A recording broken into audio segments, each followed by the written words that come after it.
Welcome. Today we're having a special interview with Matt Dawson, who's the Sodexo brand ambassador. And he's going to talk to us about how he's been managing his career and to give us some advice for colleagues who may be feeling uncertain at this time.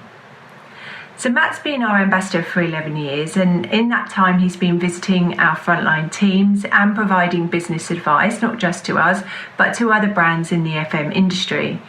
But I'm pretty sure that most of you are going to know Matt the most for being the 2003 Rugby World Cup winner. And he's also been a winner and a runner-up on Celebrity MasterChef, on Strictly Come Dancing. He's a radio broadcaster and, of course, until most recently, a BBC One captain on A Question of Sport.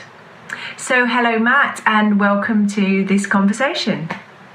Thanks, Melanie. Yeah, pleasure to be with you, spend some more time chatting through things Sodexo related. Yeah, very proud to be a part of Sodexo for 11 years.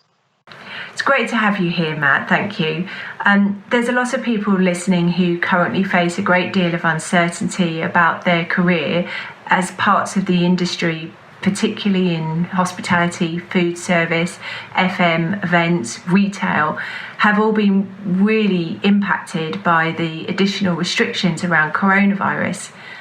Could you perhaps share with us and the teams a little bit about your experience of the hospitality sector and your thoughts at this time? The range of services and skills that Sodexo people have, it is truly inspiring, and it gets highlighted and probably magnified even more so in this hospitality industry, because we all love it. We all want to be part of it because we love going out for dinner, or we like going to a retail outfit, or we like going to a show or to an event, or we have to go to work. Wherever we are, we're being embraced some way by the hospitality industry. So I can understand right now why it is so incredibly difficult for people in the sector.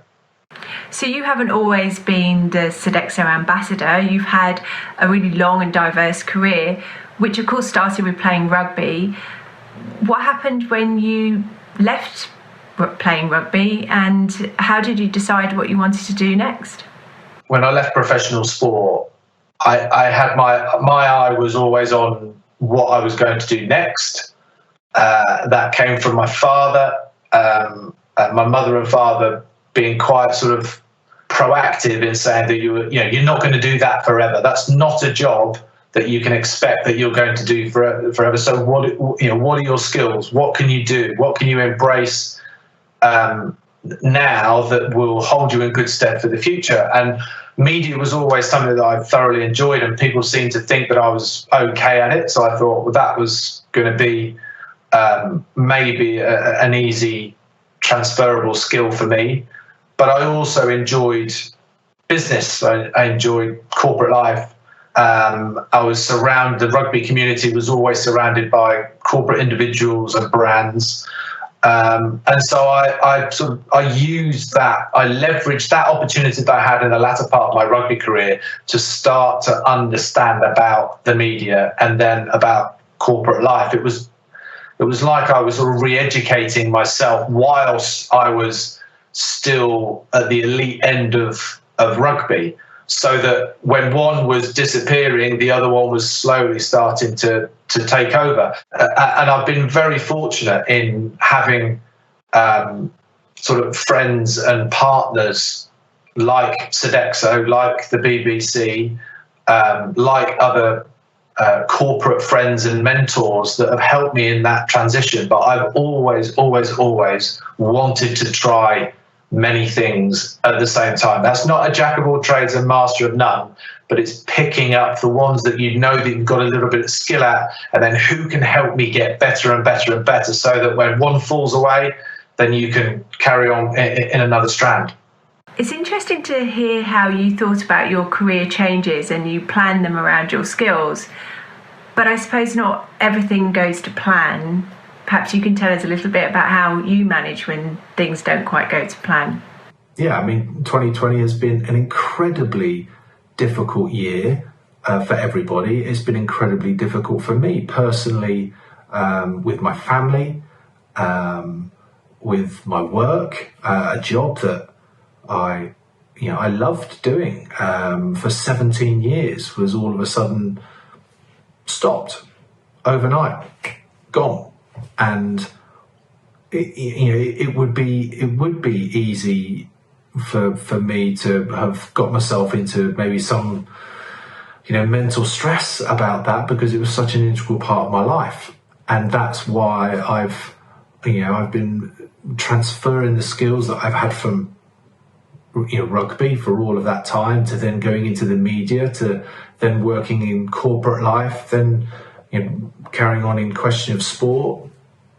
And so the next part of my life, which is going to be more around business and working with companies like Sodexo and the teams that are with Sodexo, I believe I have got lots of transferable skills that I now want to use even more so. So I'm working out, what am I good at? What are the skills that I have? I know that I'm a good communicator. I know that I can get on with people, and people maybe get on with me and trust me, and I like to trust other people.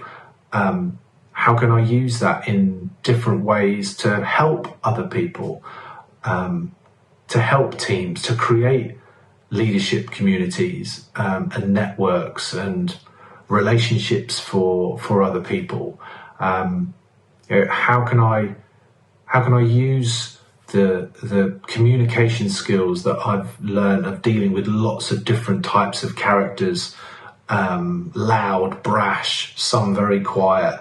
How do we then get these people to bring their strengths and their skills to the fore, so that it can enable the team to be even better in such adverse circumstances? It would be remiss of me not to mention mental health in all of this conversation and many others. It's something that we need to manage. It's something I've needed to manage, particularly over the last month or so. It's in the here and now, but you've got to talk about it. You've got to express those emotions to those that you trust around you, that care for you and that you care for them. You've got to talk about things. You've got to get it out in the open, and all of a sudden you will see that there is light. You will see that you do have those skills, and people do believe in you, and you should feel proud, and you should take a big breath and stick your chest out and shoulders back and feel proud about how good a person you are and what you can do going forward. It's a tough time right now. It's tough. Things are going to get easier, and we all want to be on, and want you to be on that bus going forward. So we need to see your transferable skills. We need to see what you've got, so that we can see it in other areas as well. Thank you, Matt, and we really appreciate how honest and open you've been with us all today. Perhaps if you could leave colleagues, many of whom I know you may have met over the years, but with any last advice for managing these uncertain times. Maybe they're looking to land a new role or even start out in a new industry.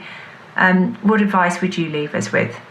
I will always come back to this: acceptance into the situation that you're in. That is a skill in itself. And that is not being scared of the adversity. It's not being scared of what's coming up or what's already there. But accept that there is going to be change, more so now than ever. But if you're ready for that change, if you are armed with how you're going to deal with that change, then actually you're going to find it's really positive. And when I moved clubs from Northampton to Wasp, I was petrified. Going into another environment after 14 years in one club was one of the best sporting moves I ever did, to see a new environment, see new ways of working, develop myself, make myself a better person. Change can be incredibly empowering. So accept that there is going to be change, and you're halfway there. As well as that, I'm going to throw in, I keep talking about transferable skills.